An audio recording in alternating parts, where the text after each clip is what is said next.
কম কথা বলা মানুষের চরিত্র কেমন হয়? নাম্বার ওয়ান, তারা অনেক ধৈর্যশীল হন। তারা অন্যের কথা মন দিয়ে শোনেন এবং ভেবে চিন্তে উত্তর দেন। নাম্বার টু, কম কথা বলা মানুষগুলো সৎ হবার সম্ভাবনা বেশি থাকে। এরা খুব একটা অন্যকে বিরক্ত করে না বা কষ্ট দেন না। নাম্বার থ্রি, কম কথা বলা মানুষরা একা থাকতে পছন্দ করেন।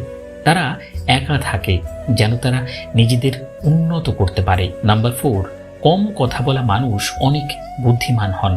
এরা কাজের কথা অল্প কথায় অন্যকে বুঝিয়ে দেন। এরা ঘুরিয়ে ফিরিয়ে বা ন্যাকামি করে কথা বলতে পছন্দ করেন না। নাম্বার ফাইভ, কম কথা বলা মানুষ খুব একটা নিরাশ হন না।